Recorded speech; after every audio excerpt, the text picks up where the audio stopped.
Olá pessoal, sejam bem-vindos a mais um episódio do Educação em Foco Podcast. Hoje eu estou aqui com Rosilene Rodrigues, uma executiva de larga escala no ensino, de larga experiência no ensino básico, de muito sucesso. Rosilene, é um prazer tê-la aqui no programa. Eu que agradeço, Fabrício. Sempre uma grande honra e uma oportunidade aqui trocar e falar um pouquinho de educação. A gente estava falando aqui no bastidor, né, nos bastidores, que você já tem 30 anos de experiência ou mais, né, no ensino básico. E como quem nos assiste geralmente são professores, são gestores do ensino superior, do ensino básico, enfim, muita gente quer saber isso. Como é que você começou, né? Como é que você trilhou essa carreira, como é que você chegou na educação e o que é que te fez chegar até aqui? Tá. A minha história com a educação começou aos 14 anos de idade. Eu tive uma oportunidade ainda enquanto jovem, adolescente, de trabalhar numa escola de educação infantil, né? Na época era uma escola da minha prima, então vim aqui trabalhar, vim ajudar. E ali eu me encantei. Comecei ali como uma auxiliar de classe, no outro ano, ali com 15 anos, já estava dando aula para criancinhas de 5 anos. E realmente eu me apaixonei ali pela essa troca, né? O poder transformador que a gente tem ali quando a gente um professor com muito empenho se prontifica a fazer o resultado que dá aquelas crianças, né? Como que elas saíam no final do ano, quantas as famílias eram agradecidas, e você vê a evolução mesmo, né? E ali com 15 anos de idade eu coloquei na minha cabeça que eu queria realmente ter uma escola. Eu já sempre tive em mente o que eu gostaria de ter uma escola, porque eu gostaria, assim, via muitas coisas que a gente poderia explorar e fazer dentro de uma instituição e eu queria realmente, tinha essa sede de implantar. E aí eu me afastei por um período, eu fui trabalhar em banco, né? Então, por um período ali, até para trilhar mesmo uma parte mais financeira mesmo, bem estruturada. Então, por 6 anos eu trabalhei em banco, que foi muito bom, porque eu também comecei a aprender muito o lado de gestão, então eu fui para um outro lado do administrativo para ter todo esse embasamento, e paralelo fui fazer magistério, na época tinha magistério ainda, né? Existia o magistério, então eu fiz o magistério, fiz pedagogia, e aí no final da pedagogia, aos 23 anos, terminando ali a faculdade, eu tive a oportunidade de começar, então, essa minha primeira experiência em escola, até como dono de escola. E aí eu comprei, era uma escola do bairro ali da região, que estava ali numa transição. E aí eu comprei essa escola, na época tinha 70 alunos, uma escola bem de educação infantil, e ali eu comecei. Então comecei como dona, dava aula também, fazia um pouquinho de tudo, para a escola ali funcionar. No ano seguinte a gente já teve um crescimento de 30% de alunos, e ali foi crescendo, foi uma carreira assim bem consolidada, de um crescimento depois de 2 anos uma nova unidade, a gente foi abrindo, depois de 4 anos eu já implantei o ensino fundamental, o trabalho da educação infantil estava tão consolidado que os pais pediam a continuidade do trabalho. E aí a gente implantou o ensino fundamental, e aí hoje a gente já tem do berçário ao ensino médio. Então, eu trabalhei com 4 sedes nessa primeira empreitada que eu tenho, né? Que é o primeiro colégio, a primeira instituição, que é o Colégio Dom Bosco. Então, eu trabalho em 4 sedes, de 0 a 17 anos. Então, percorri aí durante esse tempo, todos 30 anos, aí, trabalhando são 1.700 alunos, 350 funcionários. Então, um bom know-how.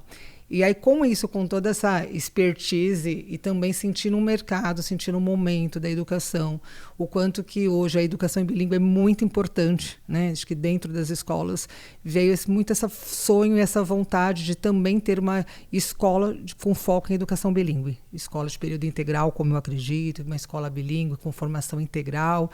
E aí, então, desde 2024, nós, junto com a Arco Educação, nós começamos a articular essa proposta, esse projeto, e nasceu a Ways Bilingual School, que é a nossa mais recente, né, ali, xodózinho a escola, que é a Ways, ela é uma franquia, né, da Arco Educação. Então ela começa em São Paulo, esse ano já está em Fortaleza, para o ano que vem a gente já tem uma outra unidade no Maranhão. E aí até dentro de 5 anos aí a gente tem uma previsão de expansão de mais de 50 unidades. Então você é uma executiva barra empreendedora, né? Barra empreendedora, barra diretora. A gente acaba também se apropriando, porque eu preciso muito estar ainda hoje dentro da escola, né? Dentro da parte pedagógica, nessa consolidação, né? Nesse tempo todo, né, que você trabalha no ensino básico, quais foram as grandes mudanças de mercado e culturais das famílias? Porque eu imagino que você tenha lidado com muitas famílias, com muitos pais e mães. Hoje se fala muito na terceirização da família em relação à divisão de responsabilidades entre escola e família, né? Em muitos casos, pelo menos uma percepção minha, não sei se você vai concordar, muitas famílias estão terceirizando excessivamente coisas que deveriam ser o trabalho da família na educação para a escola. E vice-versa, às vezes tem escola que também não cumpre o seu papel. Como é que você vê essa relação de divisão de responsabilidades entre família e escola, e ao longo desse tempo todo que você trabalha com isso, as mudanças, como é que você enxerga isso hoje? Eu acho que dentro desses 30 anos, acho que mudou muita coisa, né? Então, acho que a tecnologia é uma das grandes mudanças que a gente tem dentro das instituições, mais recentemente, cada vez mais a tecnologia fazendo parte, agora a IA. Mas eu acho que o que mais impacta são as mudanças realmente comportamentais. Então, parece que até antes da pandemia a gente tinha um comportamento um pouco diferenciado da sociedade, e após a pandemia parece que está mais latente, mais acentuado essa terceirização realmente da educação. Eu acho que as crianças ficaram um pouco mais frágeis, né, mais protegidas num primeiro momento ali. Então é uma geração um pouco mais protegida, uma geração que muitas vezes não teve o desenvolvimento motor necessário, não brincou o quanto precisava brincar, então chegou na escola, muitas crianças ali chegaram à escola, a gente precisou resgatar até essas habilidades motoras ali com as crianças, mas acho que principalmente as questões emocionais realmente estão hoje mais delicadas da gente trabalhar, tanto da família, quanto realmente ali dos alunos, né? Então acho que são questões emocionais hoje muito fortes. E aí, associado a tudo isso, tem o uso realmente da tecnologia também de uma forma intensa e massiva, que as crianças acabam ficando muito presas a isso e acaba tendo problemas com foco dentro da sala de aula, né? Então, hoje o celular é proibido dentro das instituições, o que foi uma grande conquista, um grande avanço. Para a gente é muito bom sobre isso. Então, usar a tecnologia, mas com intencionalidade pedagógica. Então, já a favor da tecnologia, mas desde que ela seja bem trabalhada e utilizada. Mas a gente sabe que o aluno, quando ele sai da escola, muitas vezes essa criança vai para um celular. E ela fica ali horas e horas. Então, a gente concorre hoje muito com o celular e com todas as questões que a tecnologia acaba trazendo, né, de problemas de foco, de atenção, de irritabilidade, depois de não dormir direito, e acaba acontecendo dentro da escola. Então, acho que essa é uma grande situação que a gente tem vivenciado hoje muito nos dias de hoje. As questões emocionais, né, acho que dos alunos, as questões dos jovens, das adolescentes, das meninas, até por conta realmente aí das redes sociais, a questão o senso de pertencimento. Então, os modelos que a sociedade vai criando e vai construindo do que é o certo, do que não é certo, e a gente vê muito hoje meninas aí com problemas de depressão. A gente nunca viu tanta depressão nos adolescentes como a gente vê hoje. E mais nas meninas. E a gente vê isso mais nas meninas, acho que muito até pelas redes sociais também. Então, acho que foram muitas mudanças, né? Que eu acho que o professor precisa se adequar a todas elas, e que é um grande desafio. Acho que existe o professor, desde lá de trás, né, quando a gente começou, ainda na época que eu comecei, a gente falava muito do construtivismo, né? Então, era uma coisa muito forte. Mas aí depois, agora com o tempo, e depois vem uma pandemia que o professor precisou se reinventar, né? Ele precisou se reinventar o seu formato de dar aula, o formato de prender a atenção, né? Então, hoje, como ele faz essa mediação da aula, eu acho que é o grande desafio. E a mediação também das relações, né? As famílias hoje, elas estão menos presentes na escola, no sentido de parceria na educação dos filhos. Não digo todas, eu digo algumas. Né? Ainda a gente tem muita gente parceira, mas é muito terceirizando, como você disse. Então, assim, elas atribuindo à escola muita responsabilidade da educação e da formação completa. E a gente sabe que não é isso, né? É todo um trabalho em conjunto. Sim, você fez um poporri aí de porque desafios, é muita coisa. Né? Muita coisa. Para cada um daria um podcast. Você tocou, daria. Você tocou num ponto aí que eu acho interessante, que é a redução da capacidade de reflexão do estudante. Não só o estudante, a gente, os Sim. adultos também, todo mundo com reflexão em baixa. Imagine que um estudante da década de 1960, por exemplo, que não tinha rede social, não tinha internet, não tinha nada, ele saía da escola, pegava o ônibus e ele ia pensar em quê? Ele não tinha um celular na mão. Sim. Ele ia pensar naquilo que o professor acabou de falar para ele na aula. Então, ele já ia para casa refletindo o que ele escutou a manhã inteira, o dia inteiro na escola. Eu fiz isso um pouco, não sei se na sua época você fez isso também na sua época de escola, de ficar pensando, refletindo sobre a aula. Sim, estudava. Eu fazia isso. Eu voltava de ônibus para casa e ficava no caminho ali pensando na aula de matemática, na aula de geografia, na aula de história, do que o professor tinha falado. E aquilo ficava na minha cabeça. Isso se chama reflexão, que é o ato de pensar constante. E o ato de pensar constantemente uma coisa, ele aumenta muito a possibilidade do aprendizado. É uma ferramenta de aprendizado gigante, que é a reflexão. Hoje a gente não tem mais isso. Porque assim que o estudante ele sai da sala de aula, ele vai pegar uma tela e a tela vai despejar dopamina no corpo dele e ele vai esquecer completamente tudo aquilo que foi falado para ele o dia inteiro. É como se houvesse um reset automático ali na tela do celular.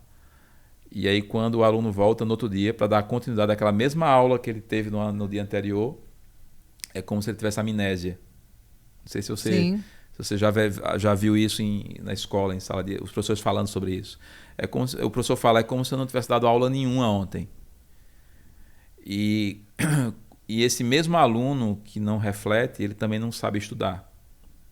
O saudoso professor Pierre Luigi, não sei se você já viu os vídeos dele, ele falava o seguinte, que assistir aula é o inverso de estudar.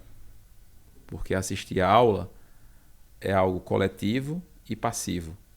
E estudar é ativo e solitário, individual. E ele dizia, você só aprende estudando, não é na sala de aula. E ele já falava isso na década de 1980, 1970. Então o nosso estudante ele não sabe estudar. Então são alguns dos pontos que você tocou aí que eu acho que são muito importantes hoje para a educação, para se discutir, né? Você falou, por exemplo, proibir o celular foi um ponto positivo. Sim, porque a escola até poderia dizer, não, a gente não permite celular. Mas os pais iam dizer por quê? Se não há nenhuma proibição em relação a isso, né? Então, de certa forma, a proibição ela embasa vocês para negar isso com mais firmeza, né? Com mais assertividade. Aí eu vou fazer uma pergunta difícil. O que fazer para reduzir o impacto dessas coisas na vida do estudante? Eu acho que cada vez mais conscientizar e educar. Né? Eu acho que ele não tem só a questão de não refletir, como hoje eles são muito imediatistas. Então são muitas questões, né? Então no passado, se você tinha qualquer situação dentro da escola que fosse uma desavença, você ia para casa, você contava para os seus pais. Sim. E no outro dia você voltava para a escola para você resolver. Né? Quer seja coisas boas ou coisas que precisavam ali ser resolvidas, tanto com professores quanto com colegas. Hoje não. Hoje você está na escola, você sai da escola, continua nos grupos de WhatsApp, você já aciona a família, que já fala, que já comunica, então tudo tem que ser resolvido no dia, na hora.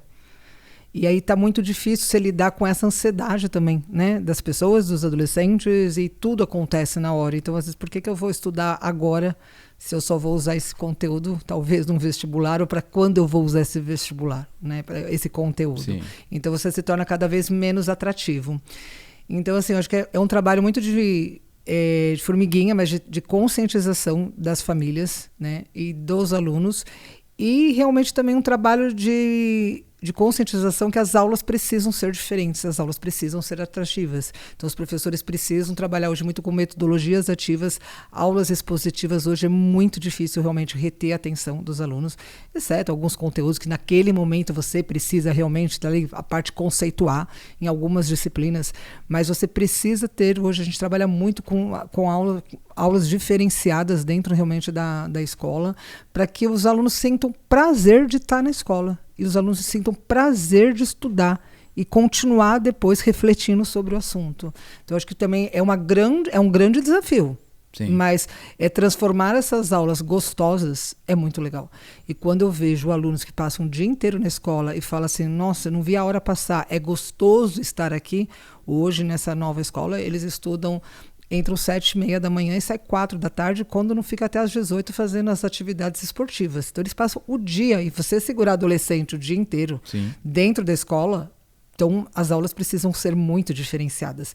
Eles precisam ver sentido de estar ali. Aí é muito mão na massa, né? Sim. É muita prática, é muita discussão, muito trabalho em grupo, trabalho por estação, por rotação. Então, assim, a gente precisa realmente fazer...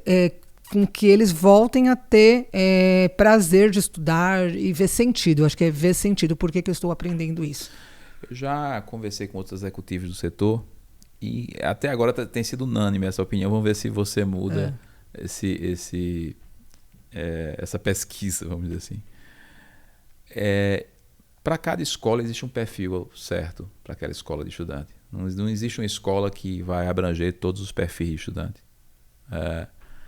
Existem escolas confessionais que abrangem um tipo de público, existem escolas bilíngues que abrangem outro tipo de público. Dentro das escolas bilíngues você tem subtipos de escolas bilíngues com características diferentes que abrangem públicos diferentes.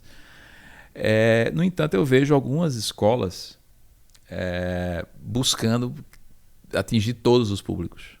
Acho meio esquisito isso, porque de qualquer forma as famílias, quando buscam uma escola, elas tendem a buscar um espelho delas mesmas, uma escola que elas se identifiquem ou que elas almejem para o futuro ou que a escola represente algo que seja algo que eles almejavam para o futuro do filho deles, mesmo que seja diferente da realidade deles. Hoje, nas escolas que você lidera, qual é o perfil de família que vai buscar essas escolas? Eu acho que o que você falou é bem importante. Eu acho que a escolha de uma escola precisa estar muito alinhada com as expectativas daquela família. A família precisa entender qual que é a proposta pedagógica da escola, qual que é o foco da escola, porque senão realmente vai dar conflito. Né? Sim. Então, hoje, nas escolas que a gente trabalha, que eu trabalho, a gente trabalha muito em 3 pilares, que é o bilinguismo. Então, são famílias que realmente procuram uma educação diferenciada, uma educação em 2 línguas. Não é o aprender inglês, mas a forma com que a gente trabalha que expande para todas as outras disciplinas. Então, é o bilinguismo, a formação integral. Então, a gente trabalha também educação socioemocional, educação financeira, né, o pensamento lógico. Então, assim, tenta abranger ali o todo. Então, e a alta performance.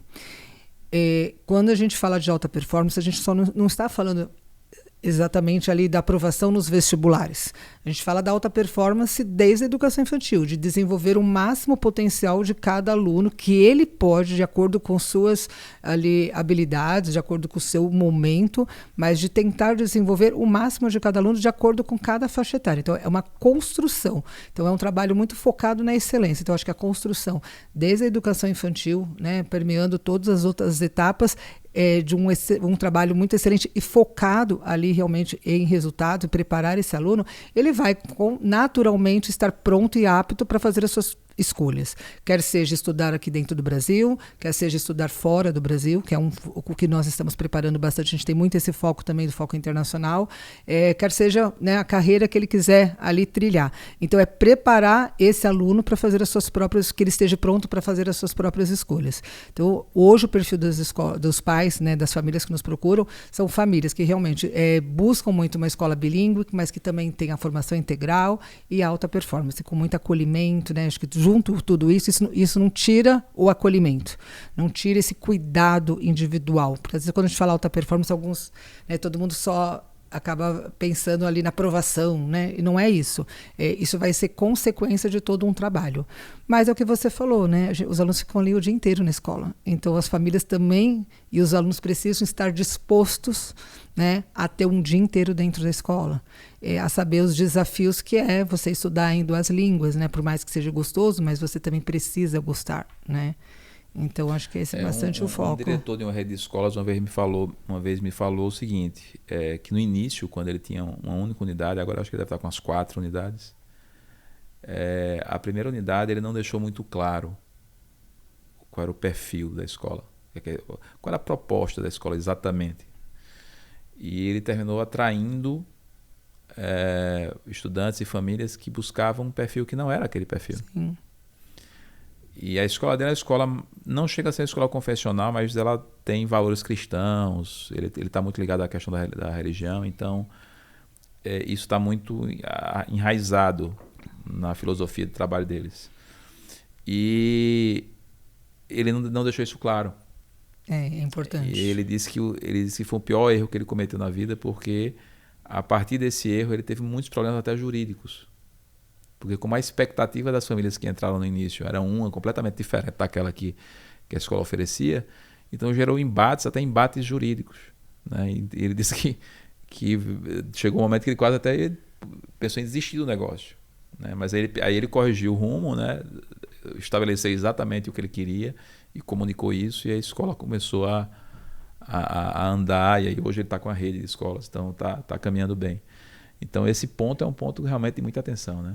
A gente sempre tem muito um atendimento, um alinhamento ali com a coordenação antes do aluno ingressar. Uma escola bilíngue, nós somos procurados por muitas famílias, né, de outras nacionalidades. Né? Principalmente, porque às vezes não sabe nem falar o português, né? Então a gente tem alunos lá que não sabem falar português, mas nós temos também muçulmanos e nós temos outras religiões ali que são muito... se a minha escola fosse uma escola cristã, realmente não daria certo. Então a gente precisa ter uma escola laica. Outro perfil de público.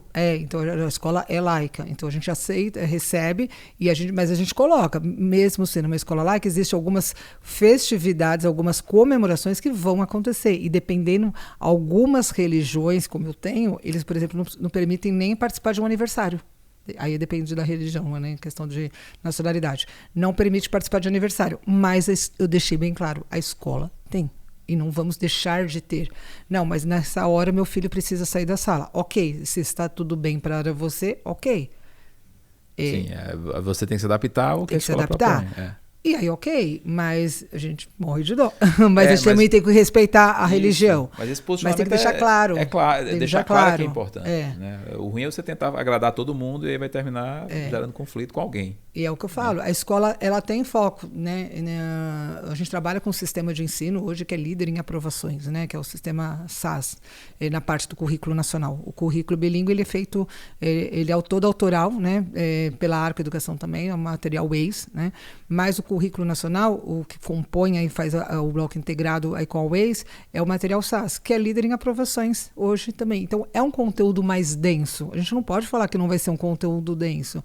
É um conteúdo que requer muito estudo, muita reflexão, em alguns momentos sistematização, por mais metodologias ativas que você traga, você precisa em alguns momentos sistematizar esse conteúdo, senão você realmente não consegue absorver, entender, você precisa de ter esse momento sozinho do estudo. Né? Não é só o momento da aula, é um momento sozinho do estudo. Então, isso precisa ficar claro, porque se não fica claro, ele vai falar, nossa, é avaliações, né? Então, eu acho que isso precisa deixar muito claro. Eu imagino que essa não deva ser uma operação simples, né? A educação já é complexo por natureza. Montar projetos pedagógicos, currículos, é um troço extremamente complicado, tanto é que o Brasil tem uma dificuldade tremenda. Depois eu vou até falar um pouco sobre isso, sobre a questão da BNCC, etc. Como é que está hoje, como é que vocês fazem hoje, por exemplo, para conseguir recursos humanos, professores qualificados para trabalhar em escolas desse nível? Vocês têm dificuldade? Vocês têm uma academia própria para capacitar esses professores? Como é que está isso hoje no Brasil? É bem difícil, né? Eu acho que nós somos um pouco mais favorecidos por estarmos em São Paulo. Acho que que concentra, né? Estarmos em São Paulo, a gente tem aí uma oportunidade maior, né, de recursos. Na região que nós estamos, que é a Zona Norte de São Paulo, é uma região carente de escolas bilíngues. Então, a maior parte das escolas bilíngues, elas estão concentradas aí mais na Zona Sul de São Paulo, Zona Oeste. E quando a gente abre uma escola bilíngue ali na Zona Norte, muitos dos professores, eles atravessavam a cidade de São Paulo para dar aula na Zona Sul. Então, para eles também, a gente foi procurado por muitos professores para realmente compor. Então, no processo seletivo, tinha mais de 100 professores ali inscritos para dar aula. Imagino que em determinadas regiões do Brasil isso vai ser bem difícil. Mas isso, em algumas determinadas regiões, realmente não é dessa forma. Mas mesmo assim, mesmo procurado, lógico que ainda tem muito nível, né, do professorado e trabalhar também. Os professores precisam ter a cultura da escola, precisam entender a proposta e precisam estar dispostos a tudo isso. Mas precisa ter uma formação, né? Mesmo esses professores, a gente trabalha com uma formação contínua. Então, são reuniões semanais, são reuniões de formação. É todo um trabalho que começa desde o início do ano, lá também da equipe, que a gente faz todo um trabalho de formação pedagógica mesmo, bem intenso em janeiro, depois em julho, e depois decorre durante todo o ano. Mas, paralelo a isso, nós já estamos vendo também um centro de formação, né? A Arco já está vendo um centro de formação para preparar esses professores, porque como a ideia é a expansão da franquia pelo Brasil, a gente precisa ter mão de obra em todos os estados. senão isso vai ser um dificultador. Então, nós já estamos vendo realmente aí essa parte também de formação, de ter um centro de formação. Hoje nós temos parcerias, algumas parcerias, né? Então, a gente teve o ano passado com a Singularidade, então, porque existem formações específicas que os professores bilíngues precisam ter. A legislação brasileira não ajuda também, né? Em relação à formação de professores, cai entre nós, né? Eu estava comentando mais cedo aqui em outra entrevista. Por exemplo, a Inglaterra ela tem um modelo bem interessante, na minha opinião. No Brasil é o modelo de licenciatura, né? Você tem que ter alguma licenciatura para poder ser professor no ensino básico. E é um modelo seguido por vários países. O Brasil não é muito diferente de muitos outros países. Portugal também é assim, etc. Mas na Inglaterra, qualquer pessoa formada em qualquer curso, ele pode ser professor desde que ele faça uma formação que dure em média 1 ano. Um pouquinho menos do que 1 ano. Muito intensa, por sinal. Não é uma simples não é uma formação boba, não. É uma formação muito forte. Geralmente, as universidades como King's College são responsáveis por essas formações. E o professor recebe uma certificação, uma habilitação, que agora não me recordo o nome. E ele passa 3 anos ali num período ali de monitoramento, não sei bem qual a nomenclatura que eles usam para isso. E após 3 anos já exercendo a profissão, ele se torna um professor licenciado definitivamente. Então, em tese, se a gente tivesse esse modelo no Brasil, então engenheiros podiam dar aula de matemática, por exemplo, no ensino básico, farmacêuticos poderiam dar aula de biologia, de química. Então, a gente ampliaria muito o leque de profissionais que poderiam atuar como professores. No Brasil, a gente se limita muito a essa questão das licenciaturas. A gente está hoje com um número de formandos e formados em licenciatura cada vez mais baixo. E no caso de vocês, além da licenciatura, você teria que ter uma formação extra muito forte para atuar no bilinguismo, né? Isso. Então, a gente poderia ter uma legislação melhor, né? Eu acho que o sistema, né, esse é um grande problema que a gente passa. E os cursos de licenciatura também não são cursos hoje atraentes e cursos que atendem às necessidades atuais. Com currículos muitas vezes obsoletos. Né? O currículo hoje do curso de pedagogia é muito obsoleto. É verdade. Ele é muito teórico e nada prático. Então, acho que mesmo você se formando ali neste curso de pedagogia e de licenciatura, o professor ainda muitas vezes não está pronto para assumir uma sala de aula. Precisa complementar. Então, eu acho que esse é um problema que a gente precisa, né? Acho que o sistema precisa rever o currículo. E, por outro lado, a gente tem a falta de mão de obra. Cada vez menos eu tenho estudantes querendo ser professores. Sim. Então, todos os anos, se eu formo 100 alunos, de 100 alunos, talvez 2 ou 3, no máximo, vão para a carreira da licenciatura e da pedagogia. Então, eu acho que a valorização a gente precisa... É muita coisa, né? Muito complexo, mas a valorização realmente da educação, se nós não tivermos essa valorização, não resgatar o que era, né, o ser professor, a importância do professorado, a escola, ter um outro reconhecimento, uma outra valorização, talvez daqui uns 20, 30 anos a gente tenha um apagão de mão de obra. É o que está... E não é só no Brasil, tá? Tem vários países que estão enfrentando problemas em relação a isso. Isso. Você tocou no outro ponto, né, na sua primeira fala, sobre o uso da tecnologia. Né? A gente falou de celulares, porque celular é o que é mais polêmico, mas... Imagino que você, como executiva do setor, já trabalhando com escolas há muito tempo, você receba ofertas de produtos tecnológicos todos os dias, ou todas as semanas, né? Os vendedores ali cercando. E eu sou um deles, né? Eu sou uma das empresas de tecnologia educacional que vende esse tipo de solução para escolas e universidades. Apesar de estar desse lado do balcão, né? Eu sou muito cético em relação ao uso de tecnologia na educação. Acho que são pouquíssimas as tecnologias que efetivamente geram ganho de valor educacional. E eu acho que as escolas só deveriam comprar tecnologia se elas realmente tivessem a comprovação de que aquela tecnologia iria gerar ganho pedagógico. Senão, acho que não faz sentido fazer firula na educação. Que é o que muitas vezes a gente vê por aí, até no setor público, né? Prefeituras comprando tablets, escolas colocando aplicativozinhos para fazer coisas que não agregam em nada na vida do estudante. E isso gera, muitas vezes, investimentos em coisas inúteis. Desperdício de recursos, né? Ineficiência da escola. E aí eu até escrevi um artigo sobre isso, que são as modinhas da educação, as modinhas educacionais. Né? A gente teve... Agora é a inteligência artificial, que obviamente vai mudar tudo em vários setores, na educação também, mas eu acho que dentro da sala de aula vai mudar pouco, porque eu acho que ela não tem muita aplicabilidade no ensino, ela tem mais aplicabilidade no bastidor do ensino. Antes da inteligência artificial, a gente teve aquele mundo, como é que chama, meu Deus? Realidade virtual, os óculos 3D, e teve as lousas também. Não, que é aquele mundo alternativo, que agora esqueci o nome. Que é virtual também. Eles compravam casa, terreno isso, lá. Que aí pelo aquele óculos lá esqueci. Esqueci o nome. Fugiu agora. Eu conheci, por exemplo, universidades que uma delas gastou 2 milhões de reais num laboratório de virtual. E a Beth Educar estavam vendendo coisas daquele ano tudo isso. Maravilhosas. E esse reitor falando comigo, Fabrício, o que é que eu faço com isso? Porque eu estou com esse laboratório aqui, que foi uma fortuna. Todo esse equipamento já está 2 anos aqui, eu descobri que ele já está obsoleto, que eu teria que trocar tudo. Os alunos, uma semana eles já abusaram desse negócio, os professores não sabiam direito como é que eles iam usar. Resumindo, eu joguei o dinheiro no lixo. Então, hoje me parece que o mercado está um pouco mais maduro. As pessoas não estão mais comprando tudo, colocando tudo na escola. Mas, principalmente no ensino básico, eu vejo muita coisa. Assim, às vezes você vai na escola, tem 5, 6 sisteminhas lá, um sistema de fila, um sistema não sei de quê. Qual é a tua visão sobre isso? Você já caiu nessas modinhas? Você já perdeu recursos numa modinha desse tipo?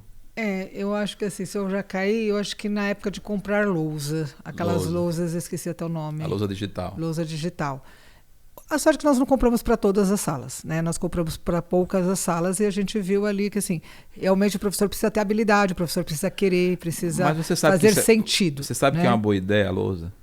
Agora, o problema é o professor usar a lousa. Isso, né? Como vai utilizar. É que na época, quando a gente comprou, não tinha muitos recursos também para colocar. Então ele ficava mais limitado. Hoje é completamente diferente. Hoje a gente tem muito mais recursos, né? Hoje a lousa você espelha ali pelo celular, pelo computador. Então hoje você tem muito mais recursos do que talvez há 15, 20 anos atrás que eu comprei, né? Então é diferente. Mas eu acho que assim, você tem razão. A oferta é muito grande. Se a gente vai para as feiras educacionais, é de tudo. E aí você tem que fazer uma curadoria muito cirúrgica mesmo ali do que faz sentido para a sua realidade da sua escola e de acordo com a sua proposta. É aquilo que você falou, da mesma forma que os pais precisam saber a proposta para, né, não ter nenhum problema, as mesmas coisas, a gente enquanto ali diretor da escola, a gente precisa ser muito assertivo naquilo que faz sentido para as nossas escolas.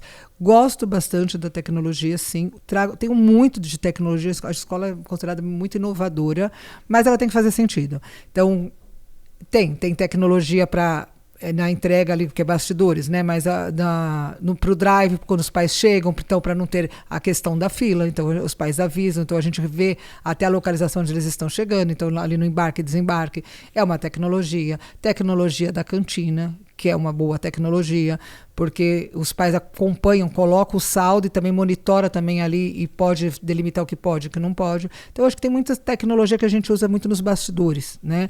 Que não propriamente é de educação, né? É mais para a logística ali administrativa, né? Hoje, na educação, para professores, a gente adora ali, a gente tem hoje até a IA dentro para os recursos para os professores, onde eles conseguem elaborar suas provas e com a IA, ela faz as provas adaptadas para os alunos ali que precisam de alguma prova adaptada. Então, isso ganha muito tempo do professor, isso agiliza muito o processo. Mas eu vejo ainda a IA muito na parte do administrativo e muito ainda nos bastidores para os professores, que a gente precisa fomentar para que eles sejam entusiastas para que depois leve para os alunos, né? Então, como que a gente trabalha isso com os alunos? Ainda a gente não está nesse estágio ainda de IA no currículo para os alunos. Mas, na educação básica, a gente tem sim. Então, eu tenho plataformas, o bom do nosso trabalho é que ele está muito integrado dentro do próprio sistema de ensino. Então, a gente não tem coisas paralelas que não se conversam. Então, eu tenho lá uma plataforma adaptativa, um jogo adaptativo, que ele é a revisão de todo aquele capítulo que ele fez. Então, quando o aluno termina o capítulo 1, de todas as disciplinas, ele vai lá para o jogo que é o Eureka. E ali no Eureka ele vai de uma forma gamificada, atrativa, que ele vai usar ali a tecnologia, mas ele vai fazendo a revisão. E de acordo com o que ele vai respondendo, ali como as questões são adaptativas, ela vai vendo o nível do aluno. Então isso ajuda demais, porque o professor era aquela bendita lista de exercício que ele precisava passar diferenciada para cada aluno de acordo com o nível. Então isso é muito bom, mas isso é importante e é bom lá dentro, porque ela está dentro do sistema didático que faz relação ao conteúdo que ele viu. Não é um produto à parte que você vai lá para fazer. Então a gente tem isso, nós temos aí você trabalha, né? Tua empresa também trabalha muito com questões, então a gente tem todos os simulados hoje dentro da própria plataforma, e depois que os alunos realizam ali simulados, a gente tem todo o feedback dos simulados e aonde errou, por que errou, planos de estudo individual, plano de estudo para o professor, plano de estudo para o gestor, ver como um todo o desempenho da turma. Então, isso eu acho muito válido, acho muito interessante, mas precisa estar relacionado ao seu conteúdo, estar relacionado à sua proposta pedagógica, porque senão realmente vai ficando tecnologia para distração, e não é isso, ela precisa ter intencionalidade pedagógica. E toda tecnologia que você insere significa mudar a cultura das pessoas que estão envolvidas, né? Isso dá um trabalho muito bem razoável. É que nem livros, né? Hoje a gente tem dentro do sistema também livros digitais, né? Então, sim, é legal? Você consegue ler muito mais livros do que de repente comprar, mas não dá para deixar de não ter o livro físico. Ainda a gente também valoriza também. Já tem estudo mostrando que não é igual a leitura. Então são as duas coisas. A gente tem que saber ter esse equilíbrio. Então vai ter os livros físicos, vai ter, né, que os alunos precisam ler, precisam também se apropriar, mas tem a oportunidade do digital. Quem quer ir além, quem gosta. O digital avança muito rápido e às vezes não dá tempo de você esperar sedimentar as pesquisas para saber o que realmente funciona. Sim. O caso do livro digital é um bom exemplo disso. Sim. Né? O livro digital avançou nos últimos 10 anos muito rápido. Países como Suécia, países bem desenvolvidos, adotaram livros digitais. Eu estava falando de livros paradidáticos, tá? Os nossos livros são todos físicos. Mas mesmo os paradidáticos. Né? E eles simplesmente agora estão recuando. Totalmente digital. Mesmo o Brasil recuou. Os sistemas, mesmo no Brasil, o sistema que era só digital recuou. A gente reage um pouquinho atrasado em relação ao que acontece lá fora. Não tanto, mas um pouquinho atrasado. Então lá já era. Né? Eu fui ano passado em escolas na Inglaterra. Esqueça, não tem tela, lugar. A única tela que tem é a lousa. Você acertou na lousa. Se você vê uma aula de um professor treinado na lousa digital, você fala, faz sentido. Porque você ganha... Eu fiz um cálculo assim, mediano assistindo a aula do Fundamental 2 lá na Inglaterra, e o professor ganha em média de 20 a 30 minutos de aula. Porque o tempo que ele para escrever, para ficar de costas para o aluno. Então, com a lousa, se ele for treinado, que é o caso dos professores ingleses, super treinados, então ele não perde um segundo. Ele clicou ali, ele está clicando e olhando para a turma. É a interação... a conexão profunda que o professor cria, né? E a lousa permite isso. Mas você percebe que para ter aquela prática com a lousa, realmente são professores que passaram por uma capacitação muito forte e muito acompanhamento. E eu conversando com o diretor lá, e o cara fez, eu digo, quando é que estão os computadores aqui? Ele fez, abriu uma salinha assim, estão todos jogados aí. Depois da pandemia, ninguém usa mais tela aqui. Você vai em Oxford, nas melhores universidades também, é papel. A melhor tecnologia para a educação parece que é o papel. Aí ninguém inventou nada melhor do que o papel para a educação. Então, você vê, até isso está se regredindo. Né? A educação parece que ela tem que ser meio analógica mesmo para funcionar bem. Você coloca muita coisa ali, termina às vezes piorando, o negócio não melhorando. Eu acho que tem que ter um pouquinho de equilíbrio também, né? Porque... É o que eu falei, existe aquele determinado momento, faz sentido você ir lá para uma plataforma e fazer as suas avaliações e ali, porque vão ser muito mais rápidos, os dados que vão fornecer são diferentes. Sim. A intenção daquilo é outra. É outra intencionalidade. Então, acho que existe ali os momentos para você usar. E não dá para também, você pega, né, os adolescentes, eles vão sair dali, para onde eles vão? Eles vão encontrar um mundo digital. Então, também não dá para falar que não existe esse mundo digital. Então, ele precisa também ter acesso e a gente precisa saber, né, como ensinar, e ele precisa também estar minimamente preparado para isso. Só que é lógico, não dá para você ser também 100% digital. São as doses. Eu acho que são as doses, essa dose. Talvez não é nem 50-50, acho que é muito mais ainda o papel, o preencher, o fazer, o testar, enfim. Mas aí não dá também para a gente virar as costas aí para a tecnologia e para o digital também. No meu entendimento, a gente está passando por uma virada educacional interessante. A gente foi para um momento muito ultra especializador, vamos dizer assim, né? Onde as microhabilidades eram mais importantes do que você trabalhar as grandes habilidades de base. E a educação básica foi um pouco para esse lado. Né? Porque eu estou falando aqui de teorema de Pitágoras, eu nunca vou usar isso aqui na prática. Então começou a te colocar essas ideiazinhas. Não, vamos fazer um estudo no ensino básico mais aplicado, sem falar muito da base. Tem até um artigo de um americano, que eu achei bem interessante, de um psicólogo americano, que ele fala o seguinte, que as grandes universidades americanas estão criando mais ativistas do que intelectuais. E aí ele puxa uma série de estudos mostrando que a maioria dos universitários americanos não estão lendo mais Platão, a literatura de base, a fonte real das coisas. Eles estão lendo aqueles livrinhos mais finos, que tem um autor que fala sobre Platão, um autor que tem... Então você fica numa superficialidade muito grande quando era para estar criando intelectuais com profundidade. E aí agora parece que o jogo mudou. Até por conta da IA, porque aí essa especialização a IA vai fazer com muita facilidade. Então agora o que o mercado precisa é o quê? É um cara muito crítico, com muita base, com capacidade de criticar a própria IA. Sim. E aí é uma base muito mais profunda, não pode ser superficial. Então, a gente parece que a gente está no meio disso, né? Um período de transição. Né? A gente foi para um lado, né, muito rápido. Sim. E aí agora a gente está voltando, com um pêndulo está voltando para isso aí. Né? O que é que você acha?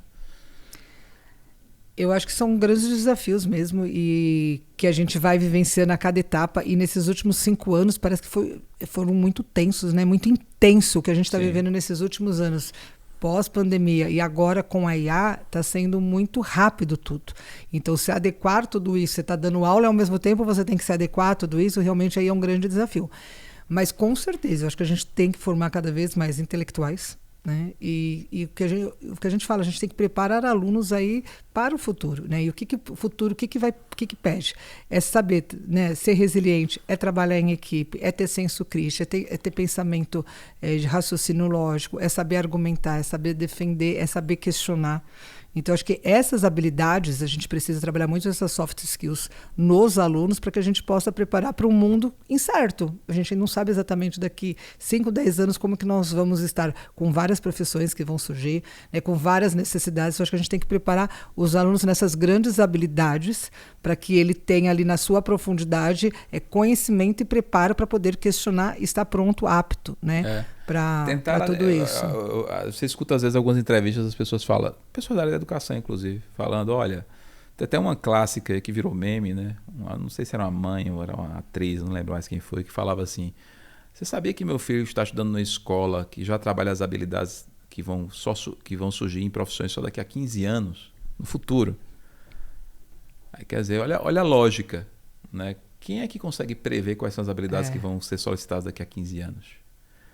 É melhor você tentar adivinhar quais são essas habilidades e tentar preparar o seu filho para elas agora, ou ao invés de tentar adivinhar, você preparar ele nas habilidades básicas para quando surgir uma nova habilidade ele ser capaz de transitar. Exato.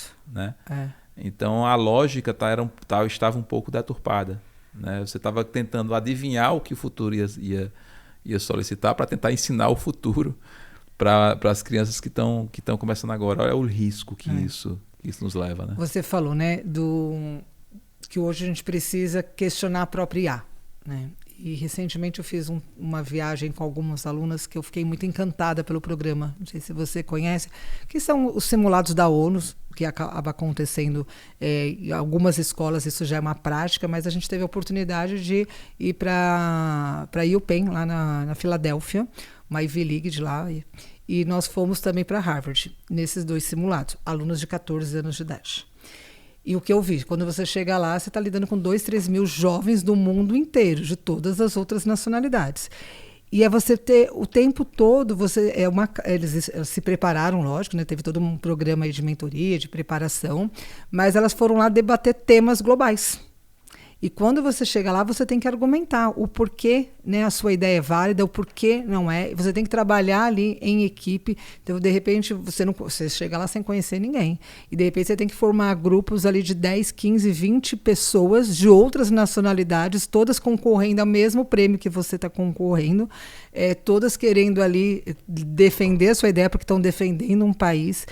Então, acho que são esses tipos de vivências, de situações que a gente acaba preparando o aluno para o futuro, né? Então, ali, as meninas viveram ali 17 dias tendo que trabalhar em dupla, em equipe, com conflitos, trabalharam sob pressão, tiveram que debater, argumentar, pensar fora da casinha, da caixinha, pensar em coisas que muitas vezes você não consegue trazer para dentro da sala de aula, porque são temas mais complexos, que aí é aquilo que você vai além, aquilo que você volta do ônibus estudando, refletindo e pensando o que mais eu posso aprender.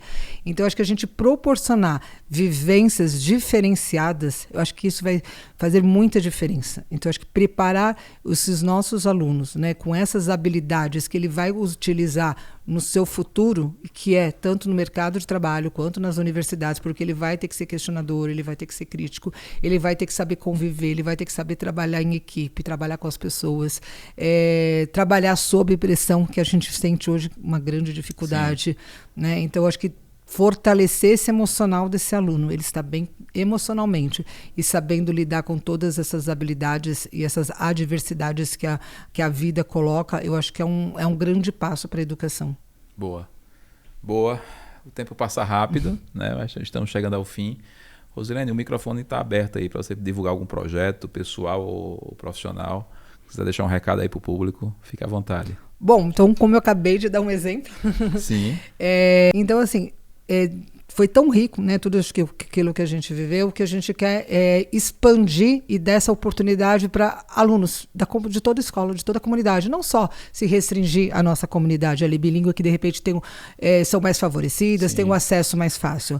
Então, nós estamos estruturando, então muito em breve a gente vai fazendo, já deixando aqui um convite para vocês, nós vamos abrir um simulado dentro da própria escola, que vai ser um final de semana, trazer esse modelo, né, que acontece aí no exterior, para dentro aqui do Brasil, para dentro de São Paulo, para dentro da nossa escola, para toda a comunidade poder vivenciar, para poder participar, para poder desenvolver todas essas habilidades. Então, peço para que vocês acompanhem, né? Em breve nós estaremos divulgando e faça esse convite, então, para vocês jovens de 12 a 17 anos a participarem, a vivenciarem, a vocês professores que estão aqui nos assistindo também a contarem isso, né? Motivarem, estimularem os alunos de vocês a participar dessas vivências. Então, aqui fica o meu convite e o meu agradecimento aqui por esse momento, por poder estar compartilhando, trocando, aprendendo aqui tanto com você. Foi muito rico e muito rápido. Eu que agradeço. Pessoal, até o próximo episódio da Educação em Foco Podcast. Tchau.